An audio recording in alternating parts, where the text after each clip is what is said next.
Friends, स्वागत आहे तुमचं पुन्हा एकदा एका नवीन व्लॉगमध्ये। तर आज आहे सॅटर्डे म्हणजे 4 एप्रिल आणि मी आता मस्तपैकी तयार वगैरे झाली आहे आणि घरातलं सगळं आवरून झाले। तर आता मी चालली आहे गावी, कारण एक लग्न आहे ते मला अटेंड करायचं आहे म्हणून मी चालली आहे। उद्या आहे ते लग्न आणि मम्मी पप्पा नसल्यामुळे ना ते काही येऊ शकत नाही, तर म्हटलं मीच जावं। तर चला निघते मी आता। आणि आत्ता वाजले होते सकाळचे 9:30। जरा लवकरच निघाले असते, पण घरातलं सगळं आवरायचं होतं आणि स्वयंपाक वगैरे पण बनवायचं होतं, त्यामुळे जरा लेट झालं। तरी पण एवढं ऊन लागत होतं ना बाहेर। मी चिंचवडगावच्या चाफेकर चौकामध्ये राहते, तर आता मी निघाली आहे PMT बस स्टॉपवरती, कारण तिथून मला भूमकर चौक बस पकडायची होती, कारण भूमकर चौकातूनच साताऱ्याला बस असतात। स्टॉपवर गेल्यावरती मला लगेच बस मिळाली आणि आता मी चढली आहे बसमध्ये आणि जागा काहीच नव्हती, त्यामुळे उभंच राहून जावं लागलं। 15 मिनिटच लागतात भूमकर चौकात जायला। तर मी आता पोहोचले भूमकर चौकात। इथून रोड क्रॉस करून थोडंसं वरती चालत जावं लागतं। तुम्हाला माझे व्लॉग्स कसे वाटतात ते कमेंट्समध्ये नक्की सांगा आणि पाठीमागचा एखादा व्लॉग मिस केला असेल तर तोही जाऊन बघा। काही जण व्लॉग बघतात पण सबस्क्राईब करायला विसरतात, जाता जाता सबस्क्राईब पण करा तेवढं।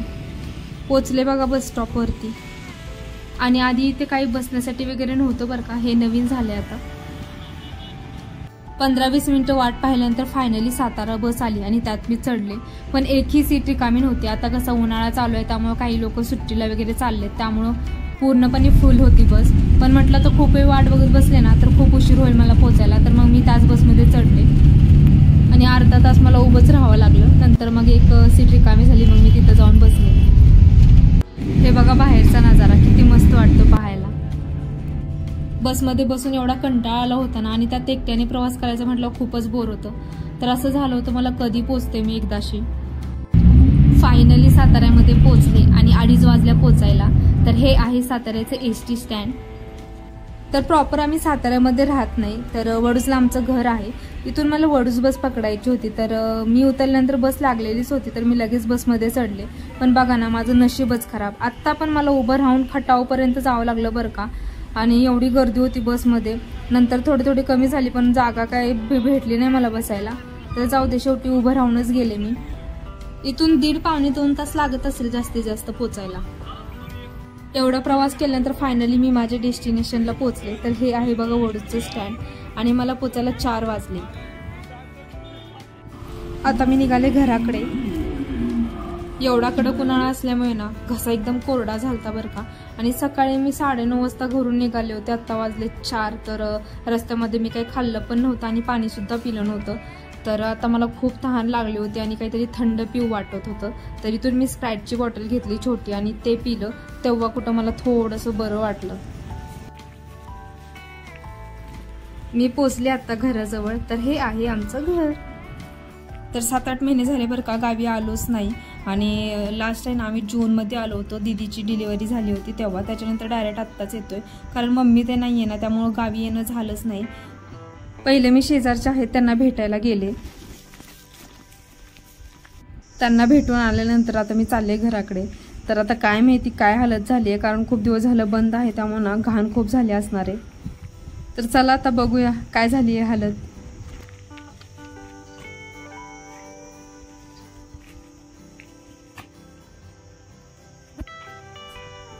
हे बघा बाहेर तर किती धूळ झाली आहे।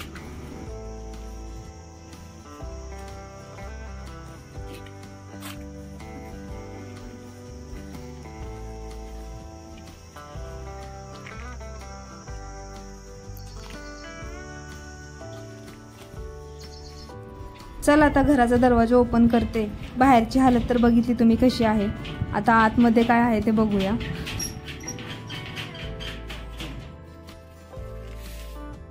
एवढे सगळे लाईट बिल आलेले आहेत बघा, पण आम्ही ऑनलाईन करून घेतले त्यामुळे याची गरज नाहीये। दरवाजाला तर खूपच जाळ्या झाल्या होत्या। आता लॉक काढून जाऊया आतमध्ये।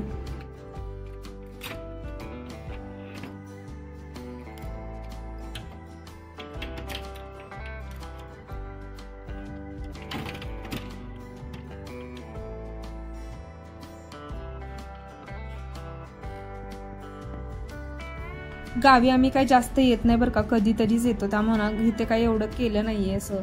सामान वगैरे पण नाही आहे घरामध्ये. तुम्हाला छोटीशी होम टूर देते बघा. तर आता मी दाखवते ना, ते आहे हॉल.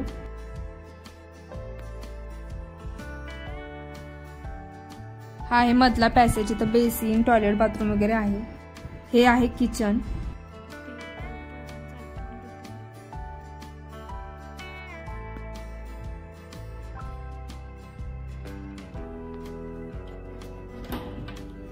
आणि ही आहे बेडरूम.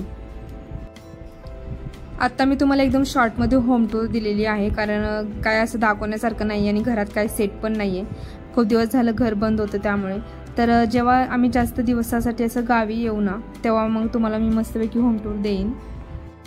घरामध्ये पण थोडीशी धूळ वगैरे आणि जाळ्या वगैरे झाल्या होत्या, तर म्हटलं थोडंसं क्लीन करावं. जेवढं मला शक्य आहे तेवढं मी क्लीन करते, कारण सगळं तर एका दिवसात मला पॉसिबल नाही आहे. तर चला आता मी क्लीन करते.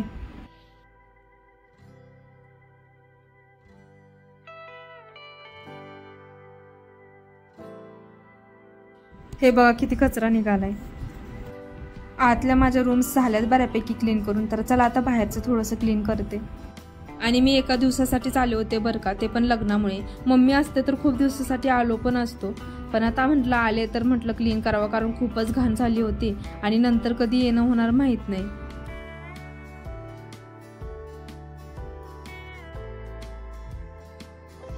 सगळं क्लीन करून झालं. आता नंतर मी बोर पण चालू करून पाहिली. म्हटलं बघावं टाकीमध्ये पाणी पडतंय की नाही, कारण खूप दिवस झालं बोर बंदच होती.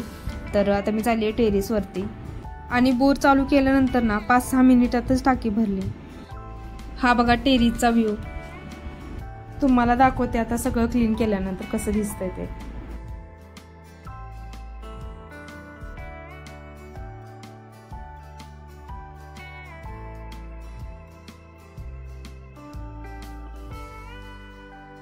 एवढं सगळं आवरायला मला आहे ना 5:30 वाजल्या.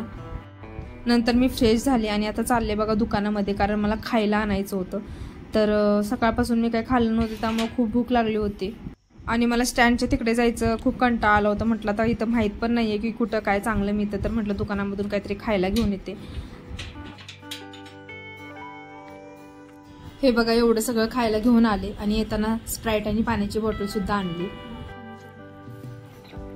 तर दुसऱ्या दिवशी हा व्लॉग मी कंटिन्यू करते. काल संध्याकाळी मला खूपच लेट झाला होता, त्यामुळे मी व्लॉग शूट केला नाही.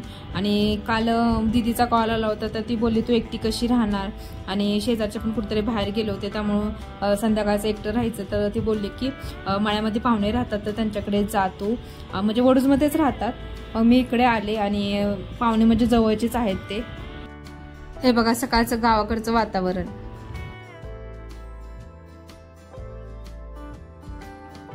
आणि यांनी ना खूप सारे झाडे लावलेले आहेत बघा आंब्याचे, आणि त्याला किती आंबे लागलेत. शेतामधलं वातावरण पण एकदम वेगळं असतं बरं का, आणि मस्त वाटतं. असं जास्त गोंधळ नाही, असं शांत वाटतं. तर मी कोणाच्या लग्नाला आलेली आहे ते तुम्हाला नेक्स्ट व्लॉगमध्ये समजेल. तर येणारा नेक्स्ट व्लॉग तुम्ही नक्की बघा. आणि जर हा व्लॉग तुम्हाला आवडला असेल तर चॅनलला लाईक, शेअर अँड सबस्क्राईब करायला विसरू नका. भेटूया पुढच्या व्लॉगमध्ये. बाय.